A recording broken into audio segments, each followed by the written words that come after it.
شكرا يا ربي شكرا هديت قلبي شكرا نورت دربي شكرا. الحمد لله الذي نفر قلوب العارفين بنور الإيمان والفرقان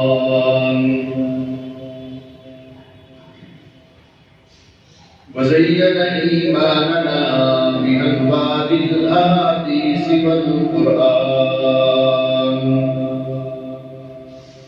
والصلاة والسلام على سيد الأحسن الأبيض الأكمل الأشرف الأجمل الأكمل الذي بشر به روح الله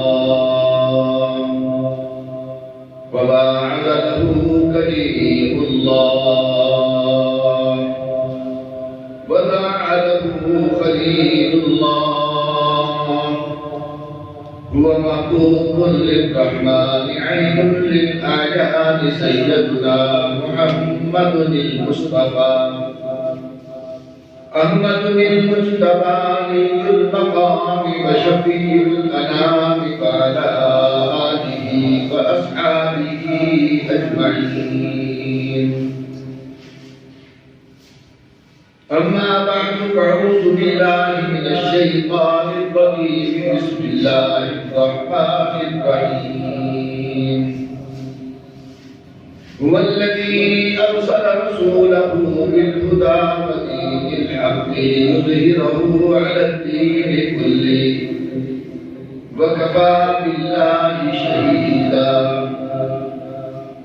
صدق الله مولانا العظيم وبلغنا رسوله النبي الكريم وعلى ما قال ربنا من الشاهدين والشاكرين والحمد لله رب العالمين. اللهم صل على محمد وعلى آل محمد كما صليت على إبراهيم وعلى آل إبراهيم إنك حميد مجيد. اللهم بارك على محمد وعلى آل محمد كما باركت على إبراهيم وعلى آل إبراهيم إنك حميد مجيد. رب اشرح لي صدري ويسر لي أمري واحلل عقدة من لساني يفقهوا قولي. سبحانك لا علم لنا إلا ما علمتنا إنك أنت العليم الحكيم.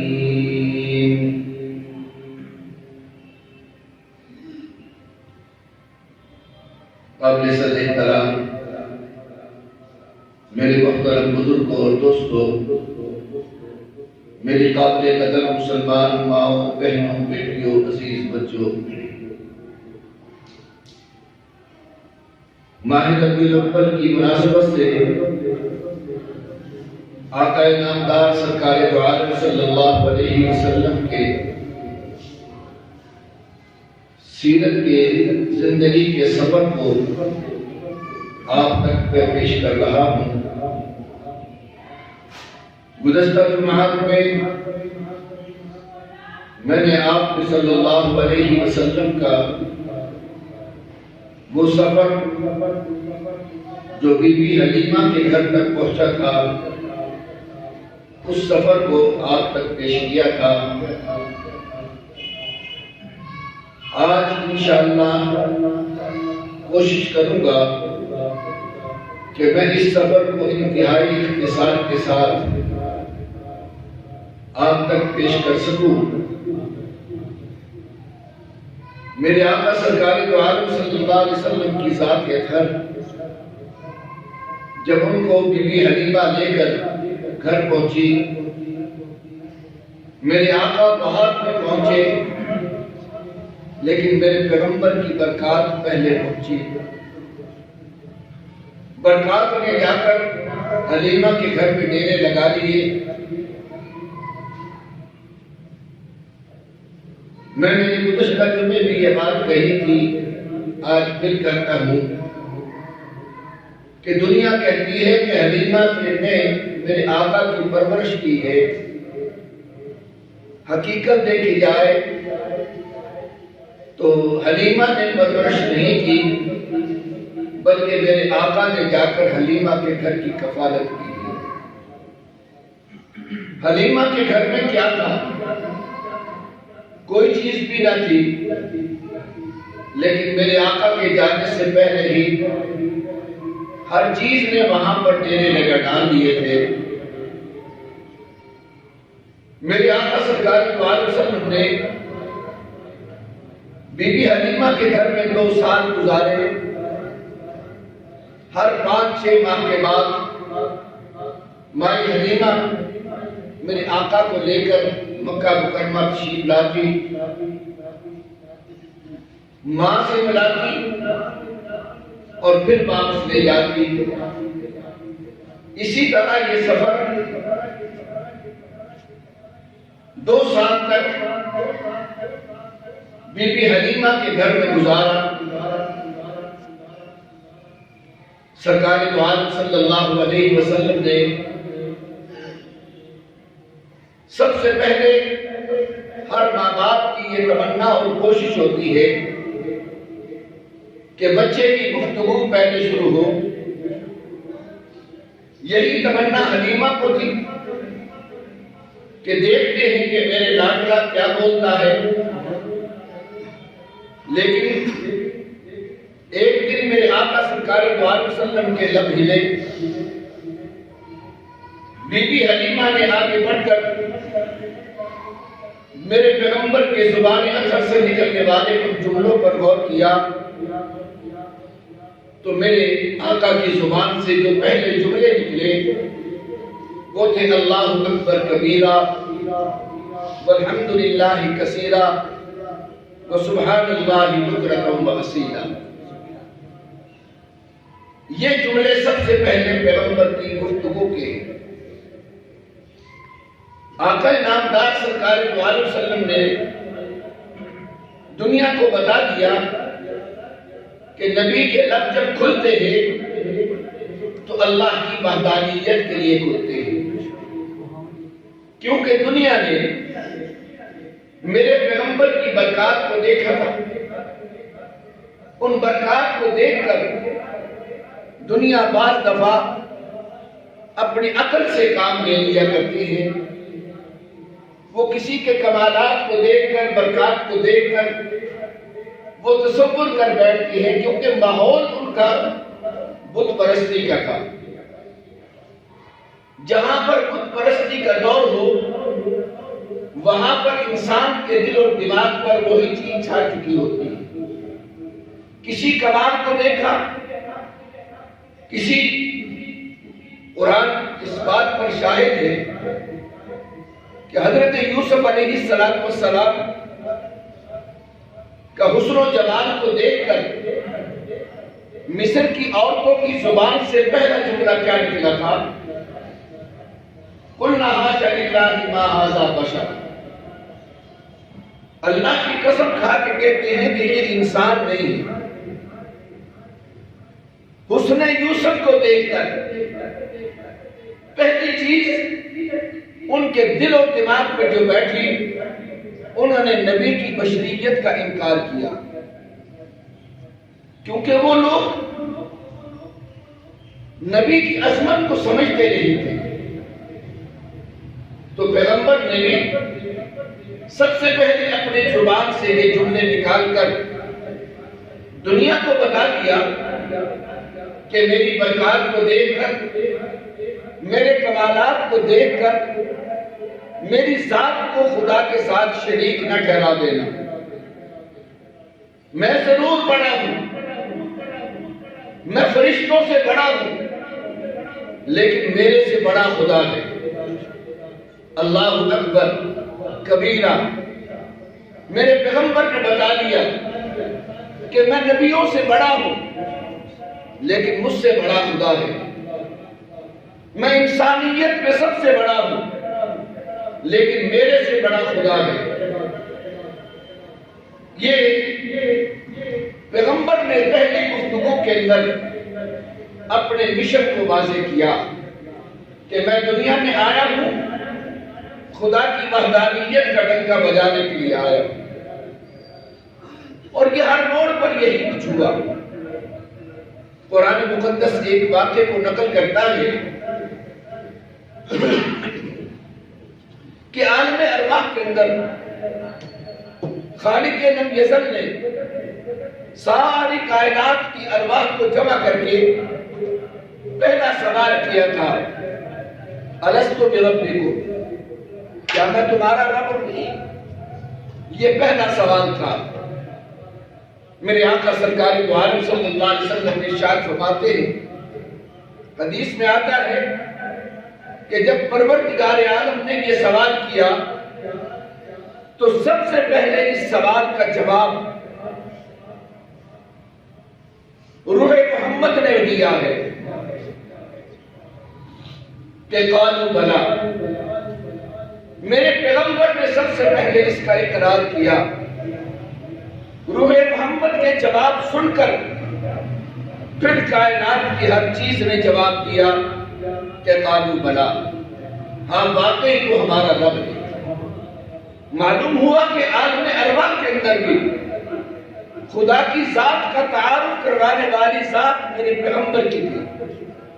تو آج جب دنیا میں تشریف لائے تو آپ نے بھی سب سے پہلے، بچہ جب بولتا ہے باپ کی تمنا ہوتی ہے کہ میرے پہلے ابو کہے، ماں کی تمنا ہوتی ہے کہ پہلے امی کہے، بہنوں کی بھائیوں کی تمنا ہوتی ہے کہ ہمیں بہن یا بھائی کہے، لیکن یہاں پر آ کر سرکار دو عالم صلی اللہ علیہ وسلم کی ذات گھر نے دنیا کے سامنے کہا کہ میں کسی ابو کو پکارنے نہیں آیا، میں کسی امی کو پکارنے نہیں آیا، میرا مشن دنیا کے اندر اللہ کی ربوبیت کا ڈنکا بجانا ہے، خدا کی توحید کا اقرار کرنا ہے۔ تو سب سے پہلے سرکار دو عالم صلی اللہ علیہ وسلم کی گفتگو کا جو الفاظ تھے وہ اللہ اکبر کبیرہ، اللہ کی بڑائی کا اعلان کیا۔ بی بی حلیمہ کی 2 سال کے بعد دودھ چھٹنے کے بعد اصول تھا کہ دائیاں بچے واپس کر دیا کرتی تھی۔ بی بی حلیمہ بھی سرکار دو عالم صلی اللہ علیہ وسلم کو لے کر مکہ جا رہی ہے، لیکن راستے کے اندر تمنا ہے، تڑپ یہ ہے کہ یہ میرے سے آج یہ بچہ جدا ہو رہا ہے جس کی برکات میرے گھر میں ہے، جاتی ہوئی تمنا کر رہی ہے کہ کاش یہ بچہ میرے پاس اور عرصہ کے لیے رہ جائے۔ جب انسان کی تمنائیں ہوتی ہیں تو اللہ بھی انسان کے دلوں کی مرادوں کو سمجھتا ہے۔ بی بی حلیمہ لے کر مکہ پہنچی، حضرت آمنہ نے ان سے پیار کیا اور کچھ دیر قیام کرنے کے بعد جب حلیمہ نے کہا کہ میں واپس جانا چاہتی ہوں تو بی بی آمنہ نے کہا کہ حلیمہ اس وقت مکہ کے اندر ایک وبا پھیلی ہوئی ہے، میں چاہتی ہوں کہ یہ بچہ ابھی یہاں نہ رہے بلکہ اس کو کچھ عرصہ کے لیے اور لے جائے گی۔ بی بی حلیمہ کو اور کیا چاہیے تھا، وہ تو پہلے چاہتی تھی کہ میں لے جاؤں۔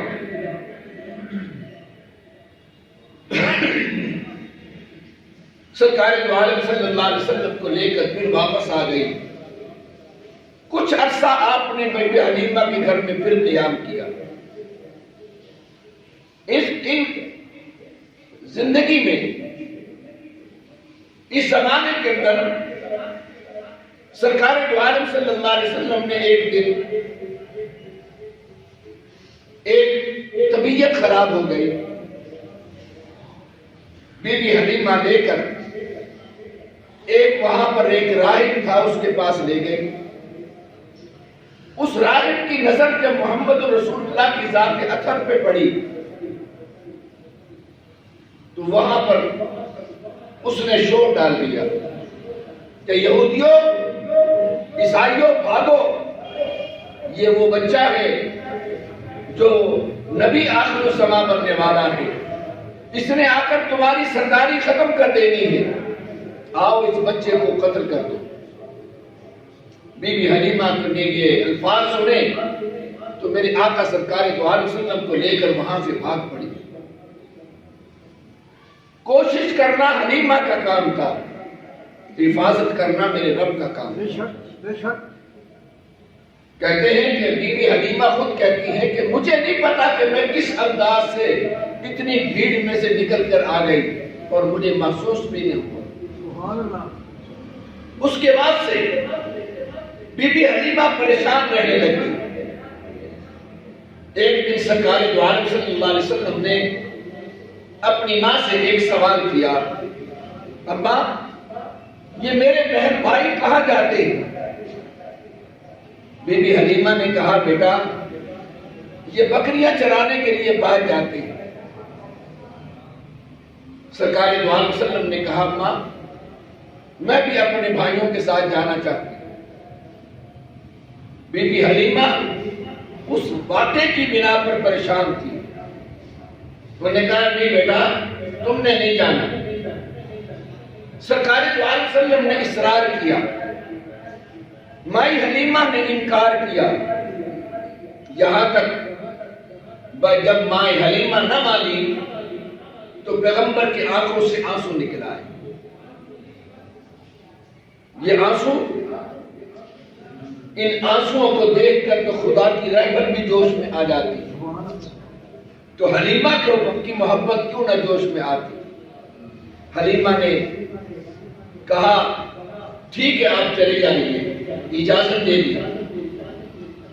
سرکار دو عالم وسلم اپنے رضائی بھائی کے ساتھ باہر چلے گئے۔ 23 سال کا دور تھا۔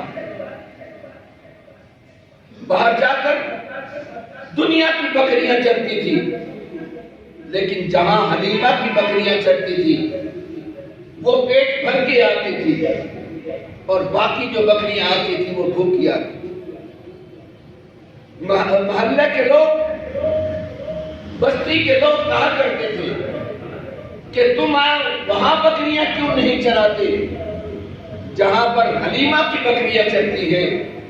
ان کے بچے کہتے بکریاں ہماری بھی وہاں چرتی ہیں، لیکن جہاں منہ حلیمہ کی بکریاں لگاتی ہے وہاں پر ہریالی خود بخود پیدا ہو جاتی ہے۔ یہ برکات محمد تھی۔ میرے بھائی شام کو واپس آئے تو رضائی بھائی نے آ کر اماں کو کہا اماں میں نے ایک آج بڑا عجیب واقعہ دیکھا۔ اماں نے پوچھا کیا ہوا؟ کہا میں اور میرا محمد بھائی ہم بکریاں چرا رہے تھے، ہم نے منظر عجیب دیکھا کہ ہم دونوں ایک طرف ہو کر بیٹھ کے کھیلنے لگ گئے، ہماری توجہ بکریوں سے ہٹ گئی، لیکن اس سے پہلے کبھی ایسی معاملہ ہوتا ہم جب بھی کبھی بکریوں سے غافل ہوتے تو بھیڑیے آ کر حملہ کر دیا کرتے تھے، لیکن آج بھائی محمد کی برکات کی وجہ سے ہم نے منظر عجیب دیکھا کہ آج بھیڑیا آیا، وہ بکریوں پر حملہ کرنے کے بجائے ہماری بکریوں کی حفاظت کر رہا تھا۔ مسلمان بھائی یہ واقعات تو ہم اگرچہ آج پیغمبر کی زندگی کا سفر میرے پیغمبر کے برکات کو دیکھ رہے ہیں، لیکن اگر تاریخ کے اوراق اٹھائیے آپ حیران ہوں گے۔ تاریخ میں لکھا ہے کہ دو بکریاں چرانے والے بکریاں چرا رہے ہیں اپنے علاقے میں، اچانک ایک بھیڑیے نے آ کر بکری پر حملہ کر دیا۔ جس کی بکری تھی اس نے یہ منظر دیکھ کر اس کی زبان سے نکلا ان للہ و انا الیہ راجعون۔ دوسرے نے پوچھا معاملہ یہ تو نے انا للہ کیوں پڑھی، معاملہ کیا ہے؟ انہوں نے کہا معاملہ مجھے یہ پریشانی لگ گئی ہے کہ لگتا ہے کہ حضرت عمر دنیا سے رخصت ہو گئے۔ انہوں نے کہا تجھے کیسے پتا ہے؟ ہم تو مدینہ سے بہت دور کے فاصلے پر ہیں، تمہیں کیسے پتا لگا کہ عمر دنیا سے رخصت ہو گئے؟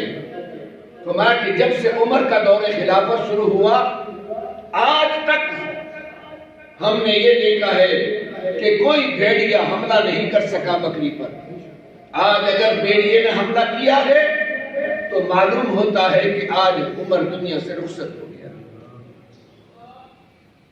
اس واقعے کے بعد جب اس واقعے کی تحقیق ہوئی تو واقعی اس وقت حضرت عمر رضی اللہ تعالیٰ عنہ کا وصال ہو گیا تھا، وہ شہادت کا جام پی چکے تھے۔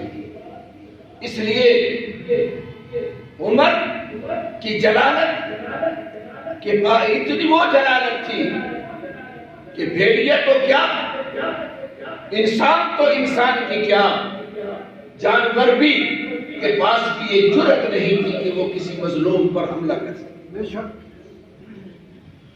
میرے بھائی، سرکار دو عالم صلی اللہ علیہ وسلم کی برکات یہاں تک چل رہی تھی، چند دن کے بعد سرکار دو عالم صلی اللہ علیہ وسلم پھر بکریاں چرانے گئے تو اچانک ایک واقعہ پیش آیا۔ آپ کے رضائی بھائی دوڑا ہوا گھر آیا اور وہ بہت پریشان تھا، آ کر کہنے لگا اماں بھائی کو کسی نے قتل کر دیا۔ بی بی حلیمہ اور حارث بھاگے، جا کے دیکھا تو سرکار دو عالم صلی اللہ علیہ وسلم کے پسینہ آیا ہوا ہے، پریشان بیٹھے ہیں لیکن صحیح سلامت بیٹھے ہیں۔ انہوں نے آ کر پوچھا سرکار دو عالم صلی اللہ علیہ وسلم سے کہ معاملہ کیا ہوا؟ رسول اللہ صلی اللہ علیہ وسلم نے بیان فرمایا کہ دو آدمی آئے، انہوں نے مجھے لٹایا، لٹا کر میرا سینہ چاک کیا، میرا دل نکالا اور دل نکال کر کسی تشت میں پانی تھا اس میں دھویا اور اس کے بعد میرا پھر وہاں پر رکھ کر میرا سینہ بند کر دیا۔ اس کو کہتے ہیں شق صدر۔ میرے آقا سرکار دو عالم صلی اللہ علیہ وسلم کا شق صدر 4 مرتبہ ہوا۔ پہلا یہ شق صدر ہے جو حلیمہ کے گھر میں ہوا، اس کے بعد دوسرا شق صدر 10 سال کی عمر میں ہوا، تیسرا شق صدر جب آپ صلی اللہ علیہ وسلم کو نبوت ملنے کا وقت آیا اس وقت تیسرا شق صدر ہوا، اور چوتھا شق صدر اس وقت ہوا جب آپ معراج کے لیے تشریف لے جا رہے ہیں۔ یہ 4 مرتبہ آپ کا شق صدر ہوا۔ اس واقعے کے بعد حلیمہ پریشان ہو گئی۔ ایک واقعہ وہ ہوا راہب والا اور دوسرا واقعہ یہ ہوا، ان دونوں واقعات سے گھبرا گئی اور گھبرا کر سرکار دو عالم صلی اللہ علیہ وسلم کو لے کر بی بی آمنہ کے پاس چھوڑنے چلی گئی۔ مسلمان بھائی غور فرمائیے، سرکار دو عالم صلی اللہ علیہ وسلم کو وہاں چھوڑ کر وہ واپس آ گئی۔ اب میرے آقا سرکار دو عالم صلی اللہ علیہ وسلم کی زندگی مکہ میں گزرنے لگی۔ کچھ عرصہ قیام کرنے کے بعد ایک دن حضرت آمنہ نے کہا عبد المطلب سے کہ بابا جی میں اپنے ماں باپ کو ملنے جانا چاہتی ہوں۔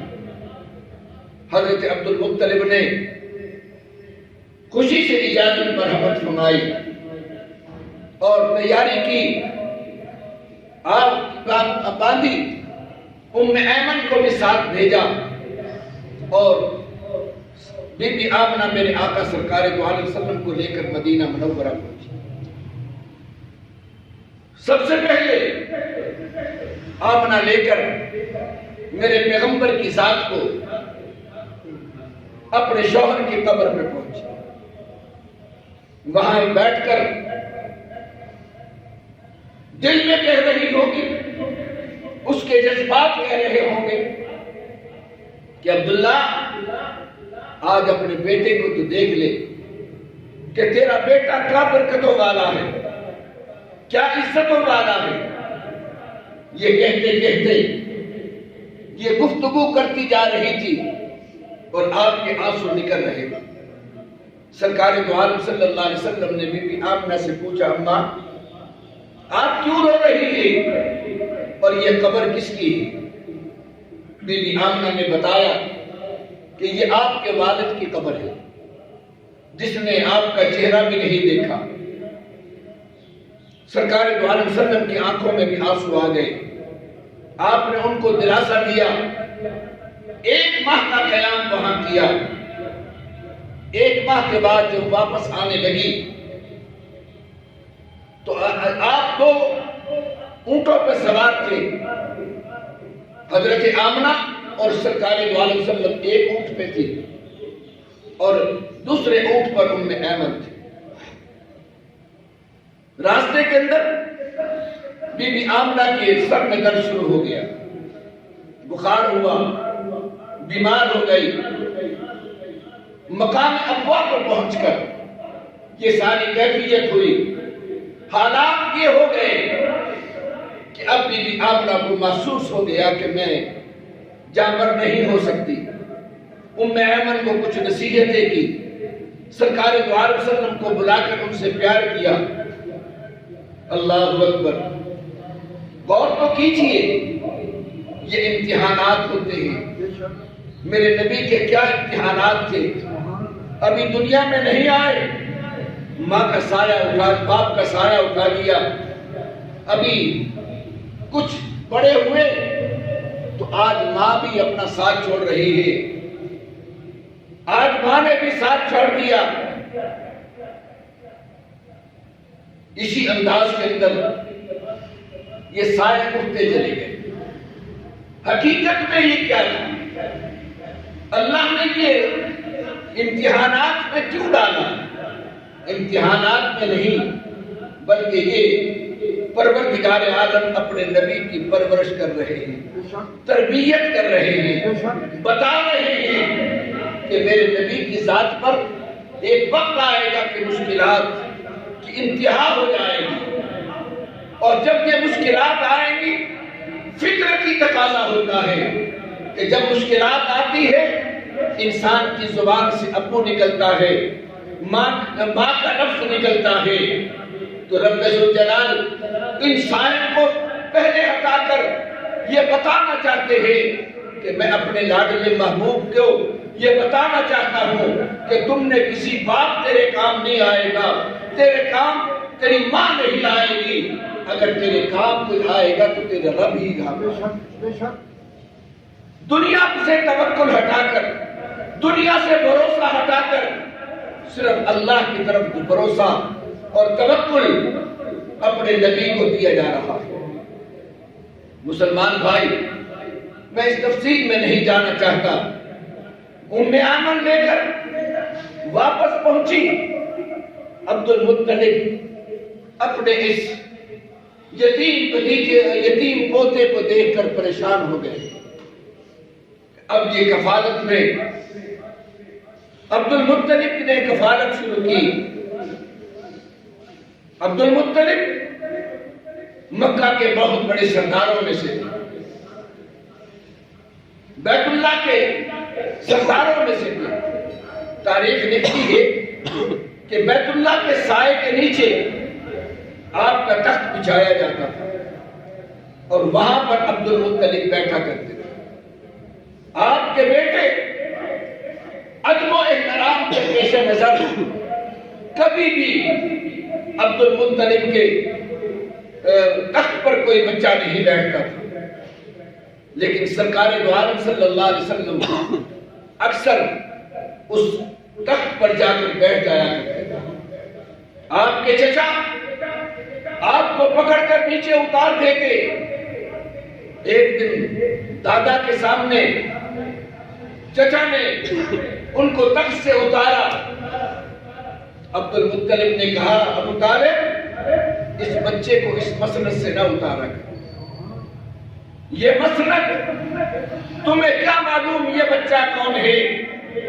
دنیا کی ساری مسندیں اس کے پاؤں کے تلے ہوگی، صداقت کی مسند اس کے پاس ہوگی، عدالت کی مسند اس کے پاس ہوگی، شجاعت کی مسند اس کے پاس ہوگی، اور نبوت کی مسند بھی اسی کے پاس ہوگی۔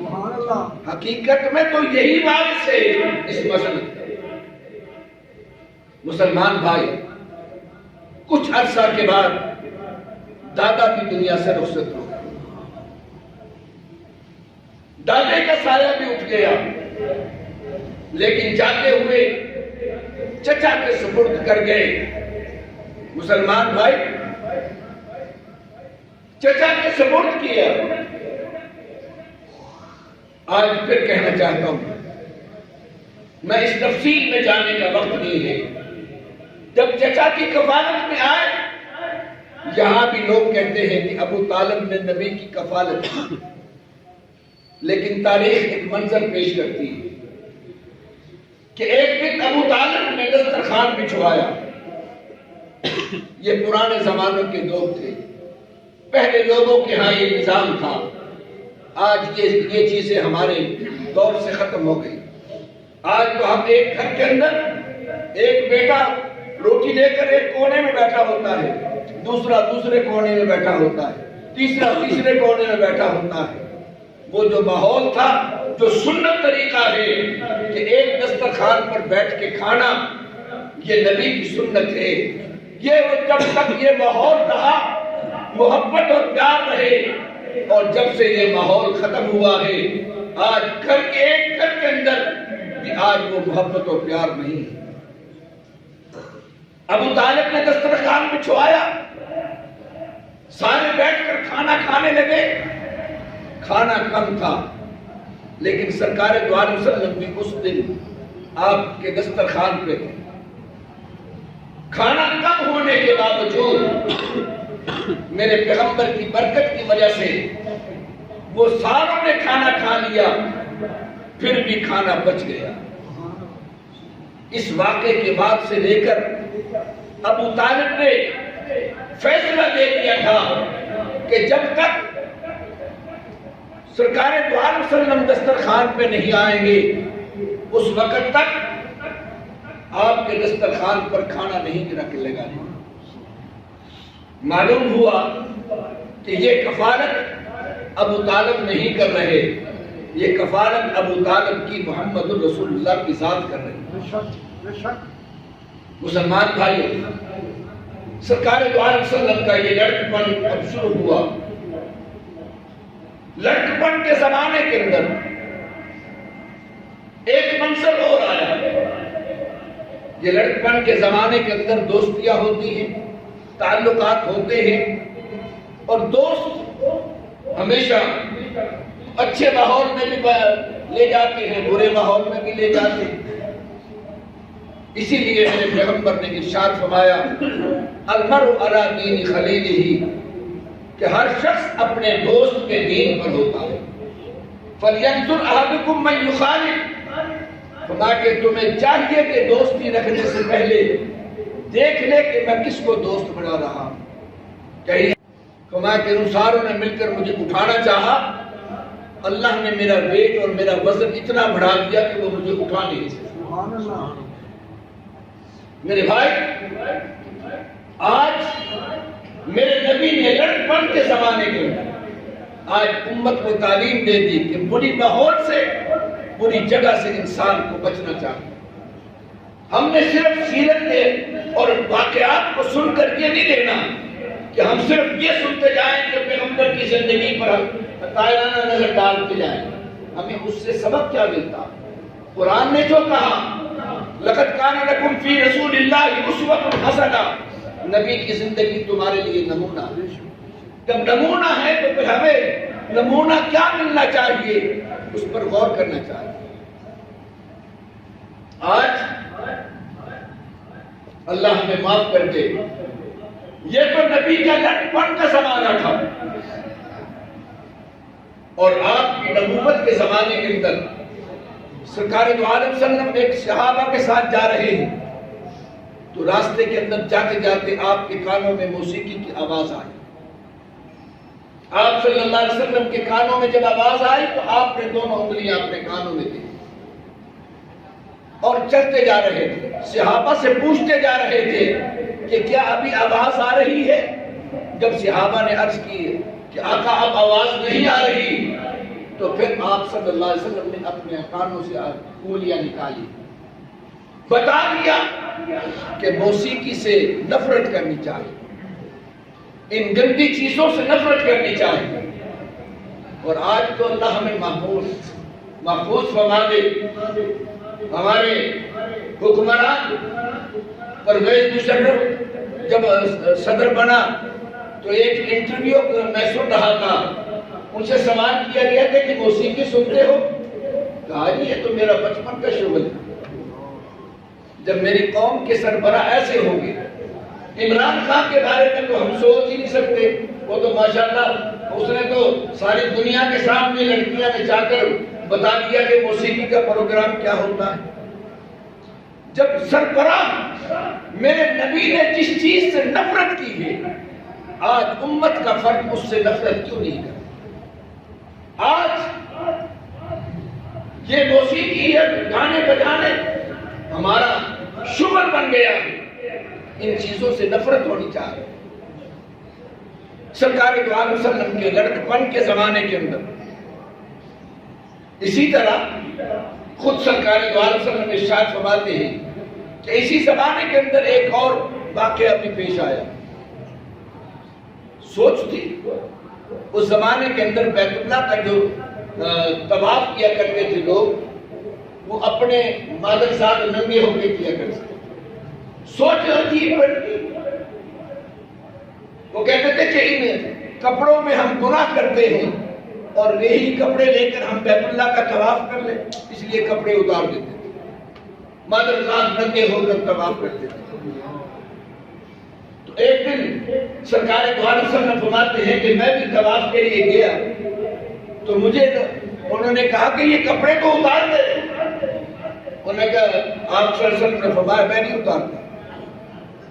فرمایا کہ میں نے کرتا کو اتار دیا، اب تہمت رہ گیا، انہوں نے کہا یہ بھی اتار دو۔ میں نے کہا میں تو نہیں یہ کرتا۔ میرے آقا سرکار دو عالم صلی اللہ علیہ وسلم شرم و حیا کے پیکر، اللہ اکبر، آج ان چیز کی طرف بھی ہماری توجہ نہیں۔ آج سطر چھپانا، امی عائشہ صدیقہ رضی اللہ تعالیٰ عنہ فرماتی ہے کہ ساری زندگی نہ میرا سطر میرے نبی نے دیکھا نہ میں نے نبی کا سطر دیکھا۔ یہ میاں بیوی کی زندگی ہے، یہ شرم و حیا کا پیکر ہے۔ اور روایات میں آتا ہے کہ میرے آقا سرکار دو عالم صلی اللہ علیہ وسلم نے تنہائی کے اندر بھی کبھی غسل کیا ہے تو ننگے ہو کر آپ نے پھر غسل بھی نہیں کیا۔ آپ ہمیشہ کپڑا باندھ کر آپ غسل فرمایا کریں۔ یہ ہے شرم و حیا، اسلام شرم و حیا سکھاتا ہے۔ آج نوجوان ماحول بن گیا، کچھے پہنے ہوتے ہیں اور اسی طرح سو کر اٹھ کر آ کر بازار میں چیز لینے آ جاتے ہیں۔ یہ کیا مسلمانیت ہے؟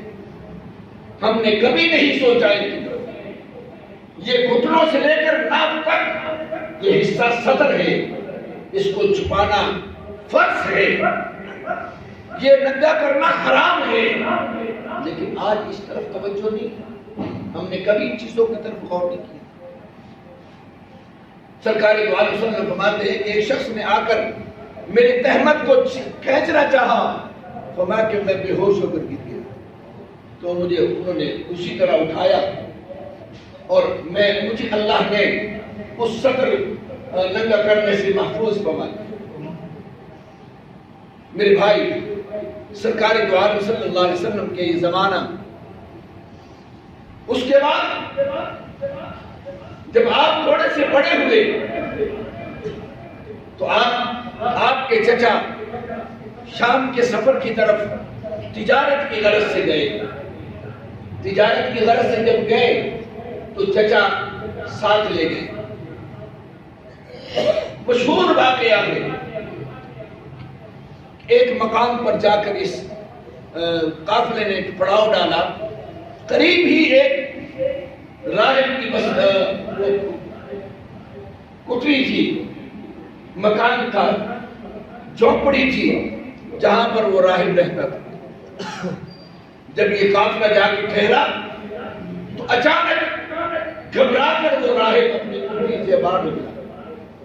جب وہ کٹیا سے باہر نکلا اس نے آ کر قافلے کا جائزہ لیا. جائزہ لے کر اس نے آ کے سب سے پہلے سوال کیا کہ یہ بچہ کون ہے؟ ابو طالب نے کہا یہ میرا بھتیجا ہے، نہ یہ میرا بیٹا ہے. اس راہب نے کہا یہ تیرا بیٹا نہیں ہے، تو جھوٹ بول رہا ہے. کہا میرا بیٹا ہے. انہوں نے کہا ٹھہریے. اندر چلا گیا توریت اور انجیل کی کتابیں اٹھا کے لایا اور بیٹھ کر پڑھنے لگ گیا. کہنے لگے ابو طالب تو جھوٹ بول رہا ہے، یہ بچہ تیرا بیٹا نہیں ہے، اس بچے کو تو یتیم ہونا چاہیے. ابو طالب نے کہا واقعی یہ بچہ یتیم ہے، اس کے ابا دنیا سے رخصت ہو گئے، یہ میرا بھتیجا ہے، میرا بیٹا نہیں ہے. مسلمان بھائی غور کیجئے، توریت اور انجیل کے اندر میرے پیغمبر کی زندگی کے ایک ایک لمحات محفوظ ہیں. نہیں، میرے نبی کی زندگی نہیں، بلکہ قرآن کہتا ہے کہ میرے نبی کے صحابہ کا تذکرہ بھی توریت اور انجیل کے اندر. اس نے کہا کہ یہ بچہ نبی آخر الزمان ہے، میرا مشورہ یہ ہے کہ تم یہاں سے اس بچے کو واپس بھیج دو، آگے نہ لے کے جانا، کیونکہ یہود و نصارہ اس کے دشمن ہیں. مسلمان بھائی توجہ کیجیے، آج وہ راہب کیا پیغام دے رہا ہے کہ تیرے نبی کے دشمن یہود و نصارہ، جو تیرے نبی کے دشمن ہیں، وہ تیرے خیر خواہ ہو جائیں گے. آج میں آپ اور میری سوچ، میری قوم کی سوچ بن گئی کہ آج کافر ہمارا دوست بن سکتا ہے. الکفر ملت واحدہ، کفر کسی رنگ کا بھی ہو وہ سب ایک ہی، وہ ہمارے دوست نہیں ہو سکتے. قرآن صاف کہتا ہے وَلَن تَرْضَىٰ عَنْكَ الْيَهُودَ وَلَا النَّصَارَىٰ حَتَّىٰ تَتَّبِعَ مِلَّتَهُمْ. قرآن کا فیصلہ غلط نہیں ہو سکتا. قرآن کہتا ہے وَلَن تَرْضَىٰ، ہرگز یہ تم سے راضی نہیں ہو سکتے، ہرگز یہ تمہارے ہمدرد نہیں ہو سکتے، یہ تم سے پیار نہیں کر سکتے. ہاں ایک شکل ہے حَتَّىٰ تَتَّبِعَ مِلَّتَهُمْ. جب یہ تم سے راضی کب ہوں گے؟ جب تم ان کا دین اختیار کرو، ان کی اتباع کر لو گے. معلوم ہوا کہ آج یہود و نصارہ کی منشا اور سوچ کیا ہے کہ مسلمان آج یہودیت اور نصرانیت کو قبول کر لیں اور وہ اپنے مشن میں کامیاب ہوتے جا رہے ہیں. ہماری تہذیب آج ان جیسی، ہمارا تمدن ان جیسا، ہماری تجارت ان جیسی، ہمارے قوانین ان جیسے. آج کون سی چیز ہے؟ آج ہمارا لباس یہود و نصارہ جیسا، ہماری شکل و صورت یہود و نصارہ جیسی. آج سب کچھ ہم ان کی اتباع کرتے جا رہے ہیں. اور قرآن صاف کہتا ہے جب تک تم ان کی اتباع نہیں کرو گے اس وقت تک یہ تم سے راضی نہیں ہو. معلوم ہوا کہ آج ہم سب مل کر آج خدا اور اس کے رسول کو راضی کرنے کے بجائے آج یہود و نصارہ کو راضی کر رہے ہیں، ان کو راضی کرنے کی کوششوں میں لگے ہوئے. لیکن یاد رکھیے نہ ان کا مقدر جنت ہے اور نہ ان کے پیروکاروں کا مقدر جنت ہے. خود رسول اللہ صلی اللہ علیہ وسلم کا ارشاد ہے من تشبہ بقوم فہو منہم، جو قوم جس سے قوم کی تشبیہ اختیار کرے گی قیامت کے دن ان کا حشر انہی کے ساتھ۔ آج اپنی زندگی کا جائزہ لیجیے کہ ہماری زندگی میں کون کون سے اعمال نبی سے ملتے ہیں، آقا سے ملتے ہیں، اسلام سے ملتے ہیں، اور کون کون سے اعمال ہمارے غیر مسلموں سے ملتے ہیں، اور ہم نے کبھی سوچا نہیں ہے ان چیزوں کو۔ معمولی چیز سمجھ، بسنت آئے گی ساری قوم بسنت منائے گی، آج پٹاخے بجائیں گے، شبرات آئے گی پٹاخے بجائیں گے۔ ہم ان چیزوں کو معمولی سمجھتے ہیں، حالانکہ یہ معمولی نہیں ہے۔ تاریخ میں لکھتا ہے کہ ہندوستان کے بزرگ ان کا وصال ہو گیا، کسی کو خواب میں ملے، پوچھا کیا بنا، اللہ کے دربار میں کہا عذاب میں مبتلا ہوں، پریشان ہوں۔ کہا وجہ کیا ہوئی؟ آپ تو اللہ کے نیک آدمی تھے، آپ تو نمازی تھے، آپ تو روزے دار تھے، آپ تو اچھے اعمال کرتے تھے، پھر خدا کے ہاں پکڑ کیوں ہو گئی؟ ہماری ایک غلطی ہو گئی زندگی میں، اس پر پکڑ ہو گئی۔ کہا کیا ہوا؟ کہا ایک دن میں گھر سے نکلا تو ہندوستان میں تو پان کھانے کا رواج ہے، کہا میں پان کھا رہا تھا، پان کھاتے کھاتے میرے منہ میں پیچ جمع ہو گئی۔ کہا میں آگے بڑھا، اس دن ہولی کا دن تھا، ہندوؤں کی ہولی کے دن جو ہوتا ہے وہ اس دن ایک دوسرے پر رنگ پھینکتے ہیں۔ مسلمان بھائی، ہمیں آج ان رنگوں کا آج یہ رواج چلا ہے، ہمارے اسکول اور کالج کے اندر جس دن چھٹیاں ہوتی ہیں ایک دوسرے پر رنگ پھینکتے ہیں۔ کون سا وہ عمل ہے جو آج ہم غیر مسلموں کو نہیں اپنا کے بیٹھے؟ کسی نہ کسی انداز میں ہم ان کی چیزیں نقلیں اتارتے ہیں۔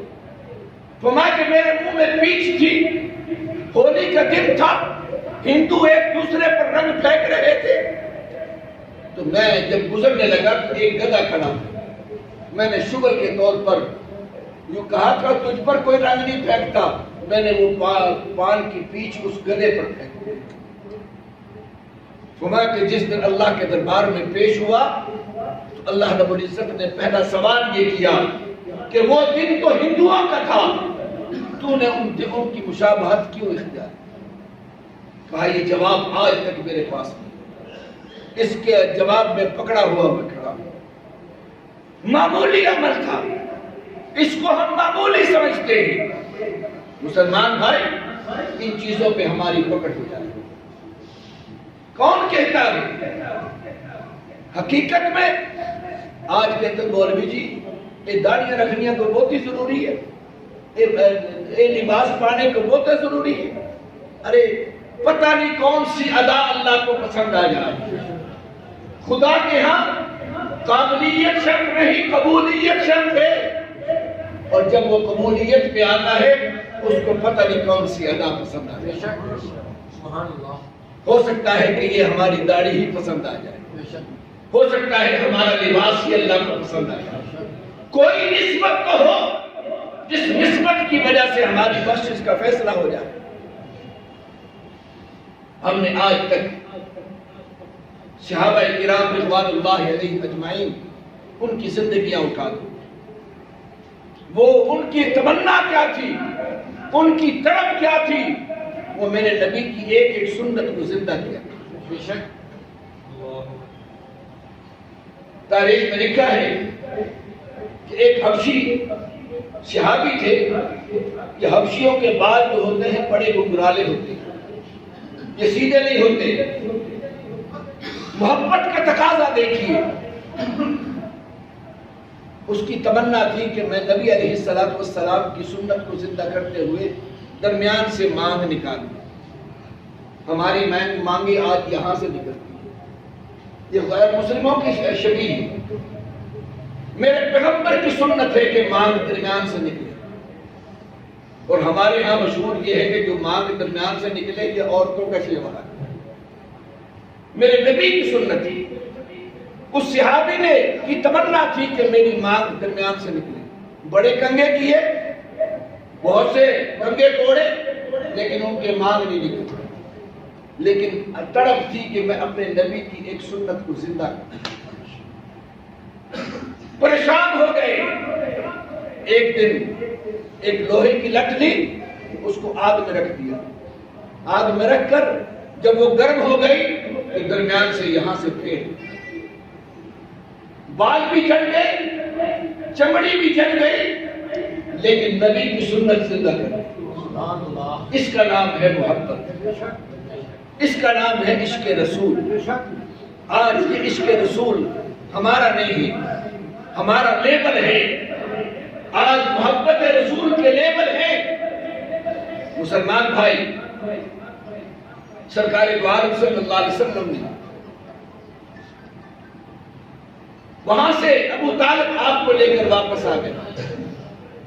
مسلمان بھائی, یہ پہلا سفر تھا میرے نبی, لیکن اس کے بعد دوسرا سفر میرے پیغمبر کا اسی شام کی طرف دوسرا سفر ہوتا ہے. یہ کب ہوتا ہے؟ جب آپ صلی اللہ علیہ وسلم آپ جوانی کے دہلیز پر پہنچے. آپ کا چچا بھی دنیا سے رخصت ہو گئے تھے. نہ چچا اس وقت حیات تھے. اس وقت آپ نے حضرت خدیجہ رضی اللہ تعالیٰ عنہا, جو اس وقت مکے کی بہت بڑی تاجر تھی, کہتے جی اسلام پابندیاں بڑی لگاتا ہے. اسلام کہاں پابندیاں لگاتا ہے؟ آؤ میرے نبی کے صحابہ کی زندگیاں, حضرت خدیجہ کی زندگی اٹھاؤ. خدیجہ بہت بڑی لینڈ لارڈ تھی, لیکن باپردہ خاتون تھی, شرم و حیا کی پیکر تھی, لیکن تجارت بھی کیا کرتی تھی. اللہ نے دولت دی تھی, وہ تجارت بھی کروایا کرتی تھی. کون کہتا ہے اسلام پابندی لگاتا؟ پابندیاں نہیں لگاتا. اسلام نے تو جتنی حقوق کی پاسداری اسلام نے آج تک کی ہے کسی مذہب میں نہیں کی. حضرت خدیجہ کے مال تجارت لوگ لے کے جایا کرتے تھے اور واپس وہ منافع دیا کرتے تھے. سرکار دو عالم صلی اللہ علیہ وسلم جب جوانی کی دہلیز پہ پہنچے تو آپ کے دو لقب مشہور ہوئے.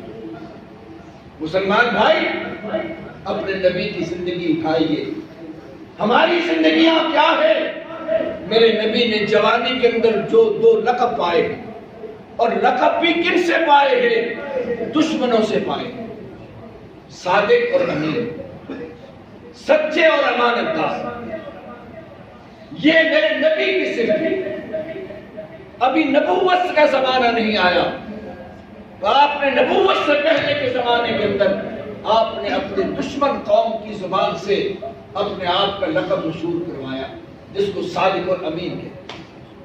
آج سچائی اس نبی کے ماننے والی قوم کے دل و دماغ سے نہیں. ہم سچائی سے دور ہیں, ہم امانت داری سے دور ہیں, جبکہ میرے نبی کی صفت خاص ہے جس کو صادق اور امین کے نام سے کہا ہے. یہ صفت, اس صفت کی بنا پر آپ کی شہرت ہوئی. خدیجہ نے آپ صلی اللہ علیہ وسلم کو پیغام بھیجا کہ میرا مال تجارت لے کے جاؤ. مسلمان بھائی, سرکار دو عالم صلی اللہ علیہ وسلم نے اپنے چچا سے مشورہ کیا. چچا نے اجازت مرحمت فرمائی. آپ حضرت خدیجہ کا مال لے کر سب سے پہلے شام کے سفر پہ گئے. مسلمان بھائیوں, سب سے پہلا تاجر, میرے نبی کی زندگی کی سب سے پہلا عمل تجارت ہے. تجارت کوئی بری چیز نہیں ہے, تجارت بہت اچھی چیز ہے. خود رسول اللہ صلی اللہ علیہ وسلم نے فرمایا کہ تجارت کے اندر اللہ نے 9 حصے رزق رکھا ہے, ایک حصہ اور چیزوں کے اندر. لیکن تاجر کی زندگی کیا فرمایا میرے پیغمبر نے؟ فرمایا جو سچا تاجر ہے اور امانت دار تاجر ہے, اس تاجر فرمایا کہ اس کا مقام دیکھیے، وہ قیامت کے دن انبیاء اور رسولوں کے ساتھ اس کا تاجر کی بات کر رہا ہوں، کسی مولوی کی بات نہیں کر رہا۔ تم تجارت نبی کی زندگی پر کرو گے تو تمہیں وہاں مقام کیا ملے گا؟ مسلمان بھائی، سرکار دو عالم صلی اللہ علیہ وسلم مال تجارت لے کر جاتے ہیں۔ شام کی تاریخ کے اندر جو تجارت میرے نبی نے پیش کی ہے، ایسی تجارت آج تک دنیا میں کوئی نہیں پیش کر سکتا۔ حضرت خدیجہ کا وہ غلام آپ کے ساتھ ہے، اس نے واپس آ کر خدیجہ کو جب پیغام سنایا حیران ہو گئے۔ آپ اتنا منافع لے کے آئے کہ خدیجہ کو اس میں اتنا منافع آج تک کبھی نہیں ملا۔ منافع کس چیز پہ ملا کہ شام کے تجارت کی منڈی نے سب سے پہلے ایک سچے تاجر کی زندگی کا دیکھا۔ وہ راہب نے آ کے پوچھا، حضرت خدیجہ نے پوچھا کہ یہ کیا کیا ہے محمد صلی اللہ علیہ وسلم نے؟ کہا بی بی عجیب منظر پیش کیا۔ کہا کیا ہوا؟ کہا پیغمبر نے جا کر مال کھولا اور مال کھول کر سنیے میرے نبی کی زندگی کا نمونہ دیکھیے۔ آپ نے مال کھول کر فرمایا کہ جو ناقص مال تھا وہ الگ کیا، جو صحیح مال تھا وہ الگ کیا۔ جب کوئی تاجر آتا تھا آپ خود ارشاد فرماتے تھے کہ اس کے اندر نقص ہے، یہ بغیر نقص کے ہے، ایک ایک نقص کو بتایا جاتا تھا۔ ہماری عادت تو ہم چھپانا چاہتے ہیں، ہر چیز چھپ جائے، بے ایمانی سے گوڑ موڑ کر کے سب کچھ بیچ دو۔ ہم چاہتے ہیں اس کا نام تجارت ہے، اس سے برکات تھوڑی آتی ہے۔ برکتیں اس وقت آئیں گی جب ہماری تجارت کے اندر محمد رسول اللہ کی زندگی کے نمونے آ جائیں۔ ہاں اٹھاؤ جنہوں نے میرے پیغمبر کی زندگی کو اپنایا۔ آپ اور عجیب بات ہے، جب ہم ایسے حالات ایسے واقعات پیش کرتے ہیں تو پھر لوگ کیا کہتے ہیں، مولوی جی وہ تو نبی سی گا، اسی نبی تھوڑی ہے۔ یہ ایک دوسرے رنگ ہے کہ ہم نبی کی اللہ اکبر، میں قربان چاہوں پروردگار عالم کی، میرے پیغمبر رب ذوالجلال نے نبی کا لیے کہا لقد کان لکم فی رسول اللہ اسوۃ حسنہ، تمہارے لیے نبی کی زندگی نمونہ۔ اگر میں اور آپ اس نمونے کو نہ اپنا سکتے، خدا کبھی نہ ہمیں کہتا کہ اس کا نمونہ اپنا سکتے ہیں، لیکن میرے اور آپ جیسے دوسرے لگ اور جی ہم نبی کی زندگی کیسے اپنائیں؟ میرے پروردگار نے میرے پیغمبر کو وہ جماعت دے دی جس جماعت نے حقیقت میں میرے نبی کی زندگی کو اپنی زندگی کا نمونہ بنا لیا۔ کیسا نمونہ بنایا؟ اسی لیے میرے پیغمبر کا ارشاد ہے، فرمایا کہ پہلی امتوں کے اندر 72 فرقے ہوئے، میرے آقا نے ارشاد فرمایا کہ اس امت کے اندر 73 فرقے ہیں، اور فرمایا کہ 73 فرقوں میں سے 72 جہنمی ہوں گے، ایک فرقہ جنتی ہوگا، ایک فرقہ جنتی ہوگا۔ صحابہ نے پوچھا یا رسول اللہ صلی اللہ علیہ وسلم ہمیں بتا دیجئے کہ وہ جو فرقہ جنتی ہوگا 73واں فرقہ، اس کی نشانی کیا ہے؟ فرمایا علیکم بسنتی وسنت الخلفاء الراشدین، فرمایا کہ اس کی نشانی یہ ہے کہ وہ میری سنت پہ عمل کرے گا اور میرے خلفاء کی سنت کو زندہ رکھے گا۔ بتا دیا کہ جو میری زندگی اپنائے گا وہ بھی جنتی، اور جو میرے صحابہ کی زندگی اپنائے گا وہ بھی جنتی۔ سبحان اللہ۔ ارے پھر میں تو صحابہ کی بات چھوڑیے، صحابہ بھی وہ تھے جنہوں نے نبی کی صحبت حاصل کی تھی۔ میں ایسے لوگوں کا تذکرہ بتاتا ہوں، جاؤ جا کر اس شخصیت کی زندگی کا مطالعہ کرو جس کو امام ابو حنیفہ رحمۃ اللہ علیہ کہتے ہیں، نعمان بن ثابت، بہت بڑا کپڑے کا تاجر، کپڑے زیارت کرتے. ایک دن آئے اپنی دکان پر, آپ نے کپڑوں کو دیکھا, 2 تھانوں کے اندر نقص تھے. آپ نے اپنے خادم کو کہا, ملازم کو کہا, یہ 2 تھانوں کے اندر نقص ہے, یہ دیکھنا, جو بھی یہ خریدے اس کو بتا دینا. شام کو واپس آئے, دیکھا دونوں تھان نہیں ہیں.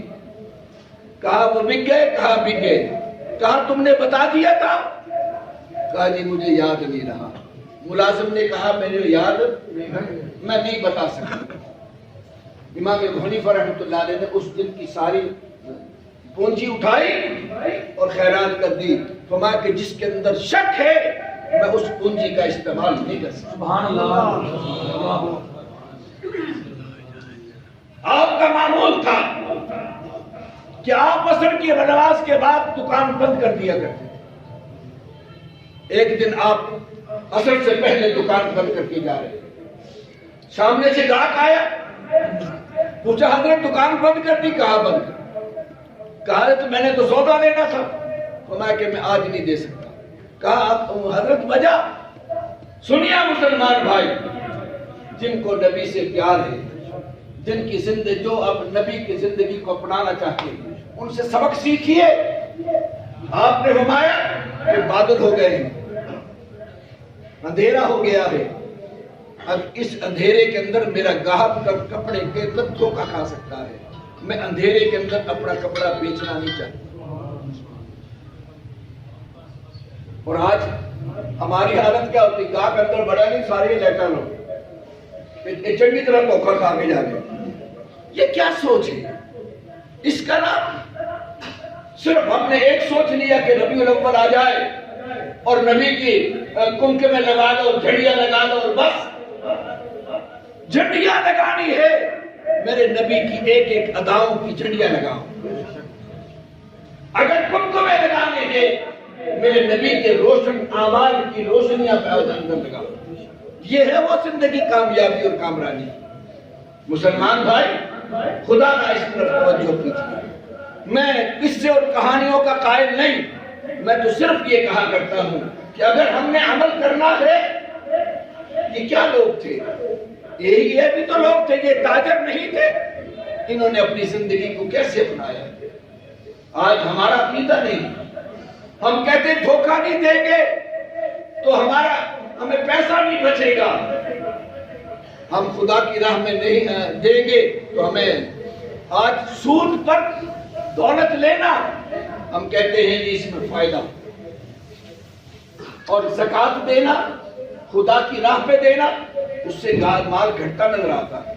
جبکہ میرے آقا سرکار دو عالم وسلم کا ارشاد ہے, فرمایا سود انسان کا مال برباد کرتا ہے, گھٹتا ہے, اور خدا کی راہ میں دینے سے بڑھتا ہے.